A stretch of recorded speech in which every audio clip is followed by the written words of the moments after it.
नमस्कार दोस्तों, मैं सुहानी सूर्यवंशी और आज हम लोग देखने वाले हैं कि 8th स्टैंडर्ड से 9th स्टैंडर्ड में अगर आप लोग जा रहे हो तो कुछ बेसिक चीजें आपको पता होनी चाहिए 8th स्टैंडर्ड में से, क्योंकि आपको 9th और 10th दोनों स्टैंडर्ड्स के लिए संस्कृत है, तो तब आपको परेशानी ना हो। तो हमारा ऑलरेडी पहला सेशन जो है इस बारे में हो चुका है ब्रिज कोर्स के साथ साथ। एंड आई होप कि आपने वो सेशन देख लिया होगा जहाँ पे हमने समय और वासर देखा था। तो आज का हमारा जो सेशन है इसमें हम लोग देखने वाले हैं चित्रपद कोश फर्स्ट ऑफ ऑल, और साथ ही में ऐसे कौन से टेबल्स है जो कि आपको एग्जाम में पूछे जाएंगे वो हम लोग कवर करने वाले हैं। तो आई होप कि आप सब लोगों ने पहला सेशन देख लिया है और आपको पता है कि एग्जैक्टली हम लोग इन सेशंस में क्या क्या करते हैं। तो लेट अस स्टार्ट। हम लोग अभी यहाँ पे चित्रपद कोश क्यों देख रहे हैं? तो the reason behind that is कि आपको अभी अभी संस्कृत के शब्दों के बारे में कुछ इंट्रोडक्शन हो रहा है। तो 9th में और 10th में आपको जो भी चैप्टर्स रहेंगे उनमें आपको बहुत सारी ये जो चीजें यहाँ पे दिखाई दे रही है, फिर वो फल हो फूल हो, इनके नाम आपको दिखाई देंगे। तो तब आपको ऐसा ना लगे कि ये होता क्या है, मतलब मराठी में क्या होता है, हिंदी में क्या होता है, इंग्लिश में क्या होता है। इसलिए आपको पहले से पता होना चाहिए कि ये सारी चीजों को बोलते क्या है हम लोग अदर लैंग्वेजेस में। और उसी के साथ साथ हमें अनुवाद या फिर ट्रांसलेशन का क्वेश्चन पूछा जाता है 9th और 10th दोनों स्टैंडर्ड्स में। तो तब आपको पता होना चाहिए कि एग्जैक्टली अनुवाद करते वक्त अगर वहां पे मैंगो लिखा है या फिर वहां पे आंबा लिहिलंय आम लिहिला है, तर उस केस में हम लोग को हिंदी आई मीन हम लोग को संस्कृत में कैसे ट्रांसलेट करना चाहिए। तो इन सब चीजों के लिए हम यहाँ पे ब्रिज कोर्स में देखेंगे कि ये पूरा चित्रपद कोश और टेबल्स में से कौन से पार्ट्स इंपॉर्टेंट है। So let us start, starting with चित्रपद कोश फलानी। तो यहाँ पे आपको फलानी दिखाई दे रहा है। फलानी मीन्स व्हाट? फल यानी कि फ्रूट्स। तो सबसे पहले तो अगर आपको बोला जाएगा कि दैट इज मैंगो, तो आपको पता नहीं आना चाहिए कि मैंगो को हम लोग क्या बोलते हैं, आमरम बोलते हैं। तो ये इसलिए इंपॉर्टेंट है क्योंकि अनुवाद में ये पूछा जाएगा इसी साल, मतलब 9th में ही नहीं तो 10th में भी पूछा जाएगा, दोनों साल पूछा जाता है। फिर द्राक्षा यानी कि अंगूर। तो अगर आपको इंग्लिश में या फिर मराठी में द्राक्ष दिलं, इंग्लिश में ग्रेप्स दिया जाएगा, हिंदी में अंगूर दिया जाएगा, तो आपको पता होना चाहिए कि उसका संस्कृत में होता है द्राक्षा। फिर नेक्स्ट है दैट इज कदली। कदली मतलब बनाना। फिर नेक्स्ट है सेवम, आप वैसे भी इमेज देख के पहचान पाओगे ही, दैट इज एप्पल। कलिंगम मतलब होता है वाटरमेलॉन। फिर है मधु कर्कटी का मतलब होता है पपाया। नारंगम का मतलब होता है दैट इज लेमन। पनसम का मतलब होता है फणस। दाड़िमम का मतलब होता है पोमोग्रेनेट। फिर पक्षिणः। पक्षिणः क्यों दिया है? क्योंकि बहुत सारे पक्षी है, एक पक्षी नहीं है, बहुत सारे पक्षी है। तो क्या आएगा? पक्षिणः। काकः यानी कि कौवा। चटका यानी कि स्पैरो। शुकः यानी कि पैरट। कभी कभी ऐसा सेंटेंस दिया जाता है कि पैरट लाइक्स चिलीज, तो आपको तब लिखने आना चाहिए कि पैरट लाइक्स चिलीज मतलब कि शुक को चिली आई मीन पैरट को शुका बोलते हैं, चिलीज को मरीचिका बोलते हैं, लाइक्स को रोचते बोलते हैं। तो ये सारे वर्ड्स आपको तब पता चलेंगे जब आपको पहले से ये सारी चीजें पता हो। फिर कपोतः यानी कि कबूतर किंवा पिजन। मयूरः यानी मोर। बकः यानी बगड़ा। सारिका यानी कि हमारी ये बोल सकते हैं हम लोग इसको कोकिला भी बोल सकते हैं। श्रेनः यानी कि औल बोल सकते हैं। हंसः यानी कि हाउंड्स ही बोलते हैं मराठी में, स्वैन बोलते हैं इंग्लिश में। वन्य पशवः, अगेन पशवः रिप्रेजेंट्स व्हाट, की वो बहुवचन है, पशु एक वचन है। सिंह यानी कि लायन। भल्लुक यानी कि बियर। शशः यानी कि रैबिट। गजः मतलब हाथी। वृकः मतलब वुल्फ। व्याघ्रः मतलब वाघ, ठीक है, टाइगर। तो ये सब चीजें याद रखो क्योंकि ये सारे वर्ड्स आपको नेक्स्ट ईयर्स में पूछे जाएंगे। मम लेखन वस्तुनि में देखो, स्केल को हम लोग बोलेंगे मापिका। रिफिल, रीफिल, फिर से फिल करते हैं तो उसको हम लोग बोलेंगे पुनः पूर्णी। नोटबुक को बोलेंगे लेखन पुस्तिका। मार्जक है यानी कि इरेजर। लेखनी को बोलेंगे हम लोग, मतलब पेन को हम लोग बोलेंगे लेखनी। स्यूतः यानी कि बैग। फिर है कक्षा वस्तुनि। कक्षा वस्तुनि में आएगा व्यजनम। व्यजनम मतलब फैन। फिर आएगा वातायनम। वातायनम मतलब विंडो। फिर आएगा फलकम। फलकम मतलब क्या? Black board.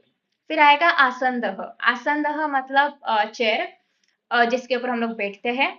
फिर आएगा उत्पीठिका। उत्पीठिका मतलब टेबल। नेक्स्ट वन इज सुधा खंड, मतलब चौक। फिर देखते हैं। फिर है पुष्पाणी। एक पुष्प होता है, जैसे कि एक पुष्पम, जैसे वनम होता है, सिमिलरली एक पुष्पम होता है। बहुत सारे हो गए तो पुष्पाणी। तो पुष्पाणी वर्ड क्या है? बहुवचन है। ये सब इस तरीके से पढ़ने की आदत डाल दो। द रीजन बिहाइंड दिस इसकी आपको हर बार हर शब्द के पीछे का लॉजिक पता होना चाहिए कि यहाँ पे क्यों लिखा, पुष्पाणी ही क्यों लिखा, पुष्पम क्यों नहीं लिखा, क्योंकि ऑफ कोर्स नीचे एक से ज्यादा पुष्पम पुष्पम है, तो हम लोग उसको पुष्पाणी ही बोलेंगे, मतलब बहुवचन में बोलेंगे। तो ये रीजन आपको पता रहेगा ना, तो आप जब नेक्स्ट टाइम सेंटेंसेस फॉर्म करोगे तो भी आपको अपने आप से आदत लग जाएगी कि पहले ये खुद को पूछने की कि ये एक वचन है, ये बहुवचन है, ये स्त्रीलिंगी है, पुल्लिंगी है, किसके हिसाब से चलेगा, वर्णम के हिसाब से चलेगा, देव के हिसाब से चलेगा, क्योंकि उसके हिसाब से विभक्ति बदलती है, राइट। फिर देखो क्या है यहाँ पे, सबसे पहले कमलम यानी कि कमल का फूल, पाटलम यानी कि रोज, जपा कुसुमम यानी कि हिबिस्कस, सूर्य पुष्पम यानी सूर्य फूल, सेवंतिका मतलब शेवंती का फूल, और चंपकम यानी कि चंपा या फिर चाफा बोलतात त्याला मराठीमध्ये। ग्राम्य पशवः, पशवः अगेन रिप्रेजेंट्स व्हाट की बहुवचन है। तो सबसे पहले यहाँ पे आपको दिखाई दे रही है काव, काव मतलब धेनु बोलेंगे उसको हम लोग संस्कृत में। महिषी मतलब भैंस, अजा मतलब बकरी गोट, मेषह यानी कि शिव, गर्दभः यानी कि गाढव या फिर डोंकी, शुनकः यानी कि डॉग, अश्वः यानी कि हॉर्स, उष्ट्रः यानी कि कैमल, मार्जरः यानी कि बिल्ली। तो यहाँ तक हमने जो बेसिक चित्रपद कोश था वो देख लिया है, क्योंकि अनुवाद के लिए या फिर ट्रांसलेशन के लिए पूछा जाता है। इसके पहले ऑलरेडी हमने देख लिया था दैट इज व्हाट समय और वासरह, जो कि आपका क्लियर हो चुका है। इसके बाद अभी हम लोग देखने वाले हैं टेबल्स कौन से इंपॉर्टेंट है जो कि आपको एग्जाम में पूछे जा सकते हैं, और 8th स्टैंडर्ड में से टेबल्स कौन से इंपॉर्टेंट है, बाकी नाइन्थ नाइन्थ के तो नाइन्थ में देख लेंगे हम लोग, बट 8 का बेसिक हमें क्लियर करके जाना है। तो देखो संख्या तो आई होप कि आपने किया रहेगा, नहीं किया रहेगा तो कर लेना, संख्या बहुत ज्यादा इंपॉर्टेंट है। एकम द्वे त्रीनी चतवारी, मैंने समय जब पढ़ाया था तो उसमें हम लोग ने 12 तक किया है, क्योंकि समय के लिए उतना ही जरूरी था। उसके बाद का तो आपको करना पड़ेगा, और बहुत ईजी है, कुछ डिफिकल्ट नहीं है। देखो यहाँ पे विंशति ही पे खत्म होता है, विंशति ही, तो उसके बाद एक विंशति ही, द्वाविंशति ही, त्रयोविंशति ही, ऐसा चलेगा, दैट इज 23 24 25 वॉट। तो सिमिलरली त्रिंशत खत्म होता है तो एक त्रिंशत, द्वात्रिंशत, ऐसे चलेगा, एक चत्वारिंशत, द्विचत्वारिंशत, ऐसे चलेगा। तो दिस इज व्हाट, हमें इस तरीके से संख्या को लिखना होता है। तो आई होप कि आपको ये बेसिक चीजें पता है। अभी देखेंगे हम लोग टेबल्स। तो टेबल्स के लिए सबसे पहले हम लोग चालू करेंगे लेटर लकार से, लेटर लकार यानी कि प्रेजेंट टेंस। तो देखो टेबल्स में क्या क्या याद रखना होता है। बस यहाँ पे जो, एक मिनट, यहाँ पे जो आपको ये टेबल दिखाई दे रहा है प्रत्यय का, तो क्रियापद में आपको बस प्रत्यय याद रखने होते हैं कि लट लकार के प्रत्यय क्या है। तो कैसे याद रखते हैं हम लोग, ती तह अंति सी थह थ मी वह मह। तो जब भी आपको पठ का कोई रूप बनाना होगा, प्रथम पुरुष एक वचन का, तो ये क्रियापद यूज करेंगे, पठति, पठतः, पठन्ति, पठसि, पठथः, पठथ, पठामि, पठावह, पठामः। देखो इस तरीके से टेबल बनते हैं, मतलब अपने बिना टेबल देखा भी आप टेबल बना सकते हो अगर आपको सिर्फ प्रत्यय याद हो। तो क्रियापद में सिर्फ प्रत्यय ही याद करने होते हैं, हर एक का टेबल याद नहीं करना होता है। अभी देखो नृत्य के लिए बनाना है, अभी हम लोग टेबल ना देख के बनाते हैं। देखो नृत्यति, नृत्यतः, नृत्यन्ति, नृत्यसि, नृत्यथः, नृत्यथ, नृत्यामि, नृत्यावह, नृत्यामः। सिंपल, जो यहाँ पे टेबल है वही हमने बनाया।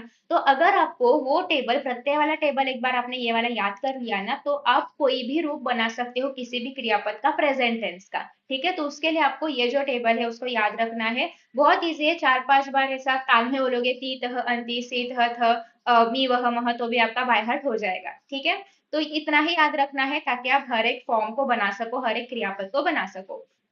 उसके बाद देखो नेक्स्ट, यहाँ पे आपको एक एग्जाम पेपर दिया गया है जो भी यूनिट टेस्ट में पूछा जाता है, वो तो आपके एग्जाम हो चुके हैं तो इसके ऊपर अभी हम लोग फोकस नहीं करेंगे। तो पहला टेबल हमारा कौन सा था, क्रियापद का, लट लकार का, जो कि हमने देखा है। बहुत इंपॉर्टेंट है ये सारे टेबल्स, क्योंकि आपको 10th तक ये सारे फॉर्म्स पूछे जाते हैं क्रियापद के। तो आपको अगर ये टेबल याद है तो आप किसी भी फॉर्म का क्रियापद जो है उसे लिख सकते हो, राइट। अभी देखो नेक्स्ट टेबल्स। तो एक तो हमने क्रियापद का टेबल देख लिया, एग्जाम में नाम तालिका आता है, क्रियापद तालिका आता है, सर्वनाम तालिका आता है, और बाकी जो आता है वो हम लोग 10th में पढ़ेंगे, क्योंकि वो आपका भी है नहीं। तो देखो नाम तालिका में ना देव, वन और माला, ये 3 नाम तालिका बहुत ज्यादा इंपॉर्टेंट है, अभी के अभी आपको इनको रट के रखना है, क्योंकि 9th में 10th में हर बार ये पूछा जाता है। तो इनको कैसे याद रखना है, देखो जब भी आपको कोई वर्ड ऐसा दिखाई देगा कि जो देव के जैसा है, अभी देव के जैसा, फॉर एग्जाम्पल आपको कोई भी शब्द ऐसे दिखाई देगा, किसी का नाम हो, किसी इंसान का नाम हो, फॉर एग्जाम्पल किसी का नाम नयन है तो हम लोग नयन लिखेंगे। तो वो हर नयन के बारे में अगर आपको प्रथमा विभक्ति देनी होगी, द्वितीया, तृतीया, चतुर्थी, पंचमी, तो हर बार ये देव के फॉर्म्स हम लोग फॉलो करेंगे, क्योंकि हर एक वर्ड का विभक्ति हम लोग याद नहीं रख सकते। तो हम लोग क्या याद रखेंगे कि देव का टेबल याद रखेंगे, सो दैट देव के हिसाब से किसी भी चीज का कोई भी वर्ड हो उसको हम लोग बस देव के हिसाब से बदलेंगे। तो देव का ये table is like a framework, इसके हिसाब से हम लोग बाकी शब्द जो है वो याद रखेंगे। तो देखो इसको याद कैसा रखा जाता है। एक तो पहली बात, संस्कृत है तो आपको रट्टा तो थोड़ा बहुत मारना ही पड़ेगा। देखो, देवः देवौ देवाः प्रथमा, देवम देवौ देवान द्वितीया। तो यहाँ पे आपको दिखाई दे रहा है कि द्विवचन में प्रथमा और द्वितीय विभक्ति सेम ही है। तो ऐसे आपको बहुत सारे सेम सेम चीजें दिखाई देगी, तो उनको वैसे याद रख लो कि देवव जो है वो प्रथमा और द्वितीया दोनों विभक्ति में द्विवचन में देवव ही आता है। सिमिलरली देवेन तृतीया है, देवाभ्याम देवैहि तृतीया। अभी देखो ये जो देवाभ्याम है वो तृतीया, चतुर्थी, पंचमी तीनों के द्विवचन में देवाभ्याम देवाभ्याम देवाभ्याम ही मिलेगा। फिर उसको याद रखने की जरूरत नहीं है एक्स्ट्रा, आपको पहले से पता है इसका लॉजिक। तो देखो, द्विवचन में प्रथमा और द्वितीय दोनों में क्या आता है, देव आता है। तृतीया, चतुर्थी, पंचमी द्विवचन देवाभ्याम देवाभ्याम देवाभ्याम आता है, तो इसको एक्स्ट्रा याद रखने की जरूरत नहीं है। फिर देखो, देवाय देवेभ्य देवेभ्य, मतलब बहुवचन चतुर्थी पंचमी क्या आता है, देवेभ्य आता है। अगेन इजी, आपको एक ही वर्ड दो बार तीन बार मिल रहा है तो एक्स्ट्रा वर्ड से याद रखने की जरूरत ही नहीं है। फिर देखो, पंचमी में आता है देवात देवाभ्याम देवेभ्य, इसके दो तो आपको पहले से ही याद है, आपको बस पंचमी का एक वचन याद करना है। फिर आता है देवस्य देवयोहो देवानाम, देखो देवयोहो भी द्विवचन में सेम है, षष्ठी सप्तमी। तो ऐसे अगर आप लोग याद रखोगे ना तो आप बेटर वे में याद रख पाओगे, और आपको दिखाई दे रहा होगा कि द्विवचन का जो टेबल है मोस्टली रिपीटेटिव है, नया नया वर्ड्स नहीं है इसमें। तो देवौ देवौ देवाभ्याम देवाभ्याम देवाभ्याम देवे देव देवयोहो देवयोहो, ये कौन सा टेबल है, द्विवचन का टेबल है। तो देवस्य देवयोहो देवानाम, देवे देवयोहो देवेषु सप्तमी। संबोधन मोस्टली नहीं पूछा जाता है, नहीं किया तो भी चलेगा, बट कुछ डिफिकल्ट नहीं है, जो प्रथमा में लिखा वही संबोधन में होता है, बस सामने हे जोड़ना होता है। तो हे देव हे देवो हे देवा, हाँ सिंपल। ठीक है, तो इस तरीके से हम लोग अकारांत पुल्लिंग नाम अगर कभी भी आपको दिखाई देगा जिसके एंड में अकारांत मतलब देव के साथ, देखो एंड में पहले तो देव था, वह मतलब हलंत व था, अगर मैं उसको अ जोड़ूंगी तो वो कंप्लीट व बनेगा। आपको ये सब संधि में पढ़ाया जाएगा बाद में, बट अभी आपको डिटेल में जाना नहीं है। आपको बस ये देखना है कि देव वर्ड बना कैसे। सबसे पहले तो व्यंजन आता है द, जो कि पूर्ण नहीं है, हलंत है। जब तक हम लोग किसी भी व्यंजन में स्वर नहीं मिक्स करते तब तक वो पूरा पूरा लेटर बनता ही नहीं है। तो अभी जो द है हाफ लेटर है, उसके अंदर हमने ए डाला तो वो क्या बना, दे बना। उसके बाद मुझे व लिखना है, तो पहले तो सिर्फ व्यंजन आएगा जो कि हलंत यानी कि हाफ होगा, उसमें अगर मैं अ मिलाऊंगी तो वो पूरा व बनेगा। तो इसके अंत में क्या आता है, अ। तो अगर आपको कभी भी अकारांत नाम दिखाई देगा देव जैसा, तो हमेशा हम लोग देव का टेबल फॉलो करेंगे एज अ फ्रेमवर्क, और उसके जो नाम है आई मीन उसके जो रूप है उसको बदलते जाएंगे। नेक्स्ट देखो, वन, जो कि अगेन वन कैसा बना, व प्लस अ प्लस न प्लस अ, मतलब इसके एंड में भी अ ही आता है, लेकिन ये कौन सा है, नपुंसकलिंगी है। तो एक बेस्ट पार्ट बताओ आपको, अगर आपने देव का टेबल याद कर लिया तो वन का भी अपने आप हो जाएगा, क्योंकि सिर्फ वन की प्रथमा द्वितीय अलग है, बाकी देखो देवे न वने न, देवाय वनाय, देवात वनात, बाकी पूरा टेबल सेम है, बस प्रथमा द्वितीय छोड़ के। और प्रथमा द्वितीय दोनों आपस में सेम है, वनम वने वनानी वनम वने वनानी। तो देखो, आपने प्रथमा द्वितीय में से कोई भी एक लाइन याद रखा और देव का टेबल याद रखा, तो आपका वन का टेबल भी हो रहा है। तो बस इसी लॉजिक के साथ आपको पढ़ाई करनी है, फिर संस्कृत डिफिकल्ट नहीं है, बहुत ईजी एंड लॉजिकल है। ठीक है, तो आई होप कि आपको ये भी समझा होगा। अभी नेक्स्ट टेबल हम लोग देखते हैं, दैट इज माला का। अभी देखो, स्त्रीलिंगी का कोई भी शब्द जो है वो कभी भी अ से एंड नहीं होता है, वो हमेशा आ से एंड होता है। तो अकारांत स्त्रीलिंगी ऐसा कोई भी शब्द नहीं, इट इज ऑलवेज आकारांत।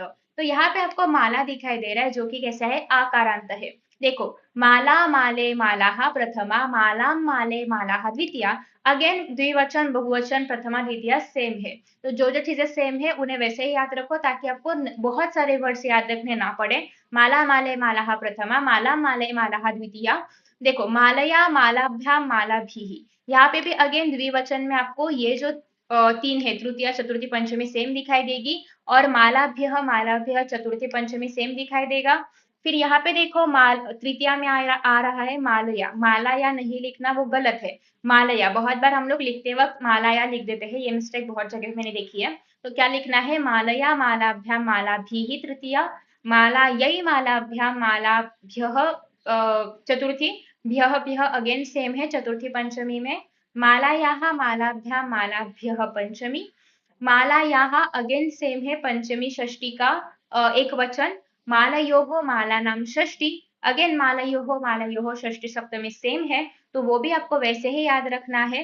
फिर आएगा मालायाम मालयोः मालासु सप्तमी। यहाँ पे माला नाम है, यहाँ पे माला याम है, तो इन दोनों को देख लेना, कंफ्यूजन नहीं होना चाहिए। फिर हे माला संबोधनम। संबोधनम नहीं भी किया तो भी चलेगा, हमें बस सप्तमी तक करना है। ठीक है, तो अभी आपको एक एक्सरसाइज करनी है, आप ट्राई करो करने की ये। यहाँ पे आपको क्या करना है कि इसका विभक्ति और वचन तुम्हें फाइंड आउट करके लिखना है। ये आप ट्राई करो, अगर नहीं हुआ तो बता देना, नेक्स्ट सेशन में मैं आपको इसके आंसर्स बता दूंगी अगर बहुत सारे कमेंट्स हो गए तो। अभी नेक्स्ट है दैट इज सर्वनाम तालिका। सर्वनाम में आपको बस यही तालिका याद रखनी है, इसके हिसाब से आप जो भी सर्वनाम आएगा यद एतद वगैरह वो सब कर पाओगे, आपको बस तद को याद रखना है। तो देखो पुल्लिंग में देखो सह तौ ते। अभी तौ तौ अगेन द्विवचन सेम है, ताभ्याम ताभ्याम ताभ्याम सेम है, तयोहो तयोहो सेम है। इसका मतलब द्विवचन का टेबल ऑलमोस्ट सेम रहेगा, जैसे हमने देव में देखा था सेम। देवह देवौ देवाहा था, यहाँ पे सह तौ ते था। तो अगर आप लोग कनेक्शन के साथ रिलेट करके सॉल्व करोगे तो आपको नए नए चीजें बहुत याद नहीं रखनी पड़ेगी, सिर्फ आपको डिफरेंस याद रखना पड़ेगा। फिर है तम तौ तान। तेन ताभ्याम तैहि। तस्मै ताभ्याम तेभ्य। देखो द्विवचन और बहुवचन में बहुत सारे सिमिलैरिटीज है दो दो विभक्ति में, तो वैसे याद रखोगे तो आपको जल्दी याद हो जाएंगे टेबल्स। फिर आता है तस्मात् ताभ्याम तेभ्यः। आफ्टर दैट नेक्स्ट आता है तस्मै तयोः तेषाम। तस्मिन् तयोः तेषु सप्तमी। इसमें संबोधन नहीं आएगा ऑफ कोर्स, क्योंकि संबोधन तो सिर्फ नाम के लिए होता है, ये सर्वनाम है। स्त्रीलिंगी में देखो सा ते ताहा। ताम ते ताहा। अगेन माले मालाहा जिस तरीके से था सेम द्विवचन बहुवचन यहाँ पे भी सेम वैसे ही आएगा। फिर मालया था वैसे ही यहाँ पे तया है। तो एक बार आप लोग नाम के टेबल्स याद कर लोगे तो सर्वनाम में भी कनेक्शन आप ढूंढ पाओगे। फिर है तया ताभ्याम ताभी ही। तस्मय ताभ्याम तेबिस, जैसे कि माला यही था, सिमिलरली यहाँ पे तस्मय है। मालाभ्याम था ताभ्याम है। मालाभ्यः था ताभ्यः है। तो अगर आप लोग पहले नाम के टेबल से याद करोगे सर्वनाम अपने आप याद हो जाएगा। फिर है तस्याः ताभ्याम ताभ्यः। तस्याः तयोः तासाम। तस्याम तयोः तासु। ये हमारा क्या है, स्त्रीलिंगी। पुल्लिंगी में और नपुंसकलिंगी में तृतीया के बाद सब सेम होता है, कुछ याद रखने की जरूरत नहीं है नपुंसकलिंगी के लिए अलग से। बस प्रथमा द्वितीया याद रखो, तत्तेतानी तत्तेतानी, बाकी तो आपको सेम ही मिलेगा, जो भी पुल्लिंगी में था सेम नपुंसकलिंगी में है।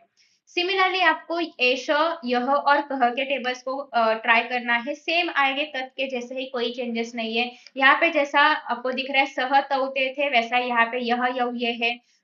यम यौ यान आएगा। फिर ये ना याभ्याम यही आएगा। यस्मय याभ्याम यभ्य आएगा। तो इसमें कुछ फर्क नहीं है, सेम ही टेबल बनता है, बस आपको सर्वनाम जो है चेंज करना है। तो आपके लिए क्या क्या एक्सरसाइज है, अभी आप 8 से 9 में जा रहे हो, बीच में आपको हॉलीडेज मिलेंगे, तो क्या करना है, एक तो पहले वाला ये जो टेबल था इसको आप लोग सॉल्व करने वाले हो, नहीं आएगा तो कमेंट्स में बता देना, मैं नेक्स्ट सेशन में ले लूंगी। और उसके बाद क्या करना है आपको, ये सारे जो आपके टेबल्स है तत् के हिसाब से आपको य एश और क के टेबल सॉल्व करके देखने हैं, आ रहा है कि नहीं आ रहा है, वैसे आ जाएगा आपको, बहुत आसान है। उसके बाद नेक्स्ट आता है दैट इज अश्मद और अश्मद युष्मद के टेबल्स। ये भी आपको एग्जाम में पूछे जाते हैं, इवन 10th स्टैंडर्ड में भी। तो ये जो हम लोग मैं तेरा ऐसा बोलते हैं ना, मेरा तेरा, तो इसके लिए जो टेबल्स आते हैं, अश्मद मतलब जो भी मेरे लिए सर्वनाम रहेंगे, युष्मद मतलब मेरे सामने जो सेकंड पर्सन रहेगा उसके लिए जो भी सर्वनाम रहेंगे वो। और ये तथ्य हम लोग किसके लिए यूज करते हैं, थर्ड पर्सन के लिए यूज करते हैं। तो देखो फर्स्ट पर्सन यानी कि मेरे लिए, प्रथमा में अगर हम लोग बोलूंगी कि मैं सुहानी हूँ, दैट इज अहम सुहानी, तो अहम प्रथमा विभक्ति एक वचन। अहम आवाम वयम, ये जो और करके दिया है ना माँ, इसको मोस्टली हम लोग याद नहीं रखते हैं, जो पहला वर्ड है दोनों में से कोई भी चलेगा, बट यूजुअली जो पहला वर्ड है उसको ही हम लोग सेंटेंसेस में यूज करते हैं, तो उसको याद रख लेना। माम आवाम अस्मान। उसके बाद नेक्स्ट है मया आवाभ्याम अस्माभिः, मह्यम आवाभ्याम अस्मभ्यः। ये ज्यादा इसमें आपको सिमिलैरिटीज नहीं दिखेगी नाम या फिर सर्वनाम तालिका से, क्योंकि ये थोड़े से डिफरेंट है, तो आपको उसको वैसे ही याद रखना पड़ेगा। बट इसके अंदर सिमिलैरिटीज है, लाइक द्विवचन में हो या बहुवचन में हो, कुछ कुछ विभक्ति जो है वो सेम चलती है। तो देखो द्विवचन में तृतीया चतुर्थी और पंचमी तीनों में आवाभ्याम ही है। फिर अस्मत् है, मम आवयोः अस्माकम, मयि आवयोः अस्मासु, यहाँ पे भी देखो द्विवचन जो है षष्ठी सप्तमी का दोनों का सेम आ रहा है। सिमिलरली अगर हम लोग युष्मत का देखेंगे तो त्वम युवाम यूयम, त्वाम युवाम युष्मान, त्वया, जैसे मया है वैसे त्वया है। तो अगर आप लोग अस्मद या फिर युष्मत दोनों में से कोई एक भी टेबल रट्टा मारोगे तो आपको दूसरा टेबल आराम से आ जाएगा। तो आपको पार्शियली तो रट्टा मारना ही पड़ेगा, बाकी का जो है आप लॉजिकली बिल्ड कर सकते हो, बट हाफ तो आपको थोड़ा बहुत रट्टा मारना पड़ेगा। तो देखो, मया था वैसे त्वया आया, मह्यम था वैसा तुभ्यम आया, मत था वैसे त्वत आया, मम था वैसे तव आया, मई के जैसे त्वई आया। तो इस तरीके से आपको टेबल खुद से बिल्ड करना पड़ेगा। अगर आपने एक को याद रखा है तो दूसरा आप आसानी से कर सकते हो। तो ये तो आपको प्रैक्टिस से आसानी से आ जाएगा। अभी यहाँ पे देखो, ती तह अंति जो हमने बाय हार्ट किए थे प्रत्यय लट लकार के, सिमिलरली अस के ऊपर अप्लाई किए हैं और क्रू के ऊपर अप्लाई किए हैं। ठीक है, तो एक बार अगर वो टेबल्स आप याद करोगे, प्रत्यय अगर आप याद करोगे, तो बाकी सारी चीजें आपको आसानी से याद आ जाएगी। तो देखो, यहाँ तक तो हमने कर लिया है, क्रियापद तालिका हो गया, सर्वनाम तालिका हो गया, नाम तालिका हो गया। अभी देखो, वर्तमान काल या फिर लट लकार का परस्मय पद हमने देख लिया।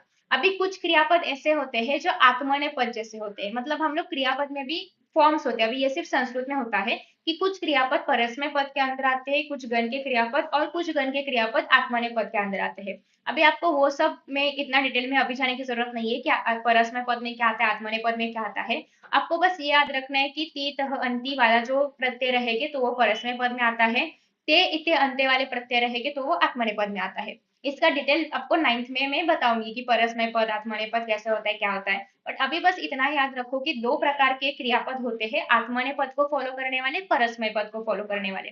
परस्मय पद के क्रियापद के प्रत्यय हमने देख लिए। अभी आत्मनेय पद के देखो, ते इते अंते, से इथे द्वे, ई वहे महे।